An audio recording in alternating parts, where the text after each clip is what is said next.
దైవ సన్నిధిలో స్వరం ఉంటుంది, దైవ సన్నిధిలో ప్రత్యక్షత ఉంటుంది. ఆయన సన్నిధి ఎప్పుడు నీకు తోడుగా ఉంటుంది. రెండోదిగా మనం యుద్ధం చేయవలసింది శరీర సంబంధులతో కాదు, అంధకార సంబంధమైన చీకటి శక్తులతో, సాతానుతో. వాడిని ఓడించాలి. మూడవదిగా దేవుని పిల్లరా, మరి చేతులెత్తి ప్రార్థన చేయడం. చేతులెత్తి ప్రార్థన చేస్తే ఒక మనిషి చేతులెత్తి ప్రార్థన చేస్తే మనకు మేలు కలుగుద్దంటే, ఒక దేవుని సేవకుడు మన పక్షంగా చేతులెత్తి ప్రార్థన చేస్తే మనకు మేలు కలుగుతుంది. కాబట్టి మనం ఎప్పుడు కూడా అటువంటి ప్రార్థన పరులుగా ఉంటే దేవుడు మనకు విజయాన్ని ఇస్తాడు. ఆ ప్రభువే మన పక్షంగా చేతులెత్తి నిరంతరము విజ్ఞాపన ప్రార్థన చేసేవారుగా ఉన్నారు కనుక ఆ ప్రార్థన ద్వారా మీరు నేను కూడా, అక్కడ చూడండి, బండ ద్వారా వారి అవసరాలు తీర్చబడ్డాయి. ఈరోజు క్రీస్తు అనే బండ ద్వారా నీ అవసరం, నా అవసరం తీర్చబడుతుంది. ఇప్పుడు రైతులకు నీరు చాలా అవసరమై ఉన్నది. నీరు చాలా అవసరం కాబట్టి దేవుని పిల్లలు అక్కడ వారు కూడా నీళ్ల కొరకే దేవుణ్ణి ఏం చేస్తున్నారండి? అడుగుతూ ఉన్నారు, సలుగుతూ ఉన్నారు.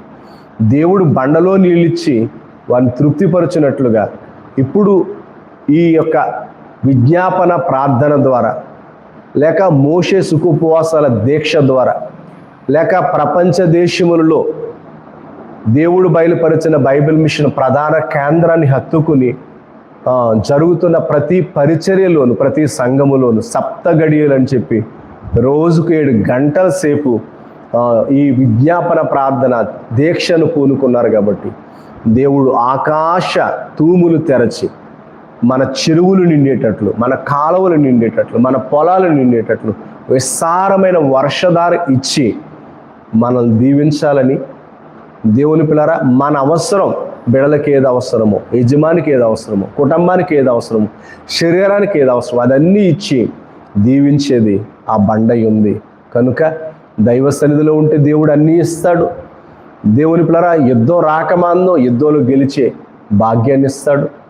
నీరు అనబడుతున్న పరిశుద్ధాత్మ ప్రవాహం నిత్యం మనలో ఉన్నప్పుడు నిత్యం ఆధ్యాత్మిక స్థితిలో మనం ఫలించేవారుగా ఉంటాం. చివరగా బలిపీఠము కట్టి నిశ్చయ దానికి పేరు పెట్టాడు. మనమే బలిపీఠంగా మారిపోయి దేవుడు చేసిన ప్రతి మేలును బట్టి కృతజ్ఞతాస్తుతులు చెల్లిస్తే మనమే ఒక బలిపీఠంగా మారతాం. దేవుని పిల్లరా, దేవుడు ఆ పొగను దేవుడు అంగీకరిస్తాడు, గొప్ప నెరవేర్పులు ఇస్తాడు. అలా మీరు నేను కూడా ఈ 17వ అధ్యాయములో ఉన్న ఈ సంగతులను ధ్యానించడం ద్వారా కలిగి ప్రతి ఆశీర్వాదం దేవుడు మనకు దయచేయును గాక. ఆమేన్. ప్రార్థన చేసుకుందాం.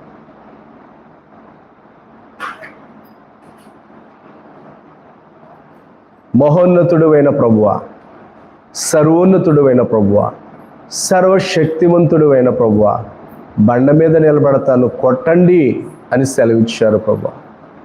దేవారు కొడితే నీళ్ళు వచ్చినాయి నాయన. దేవా, సిలువ అనే బండ మీద మీరు నిలవబడ్డారు తండ్రి.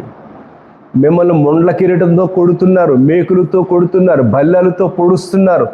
నీళ్లు రక్తము ప్రవహిస్తుంది ప్రభువా. నీ సంఘము, నీ రక్తము క్రిందికి వచ్చింది కనుక దేవా, సర్వ మానవాళి కొరకు చిందించే ఆ రక్తధార మా సంఘమంతటి మీద ప్రోక్షింపచేసి సంఘము నీ రక్తములో కడగబడడం ద్వారా కలిగే పాపక్షమాపణ స్వస్థత దయచేయండి ప్రభువా. అమాలేకీయులకు నీకు తరతరాలకు యుద్ధమే అన్నావు తండ్రి.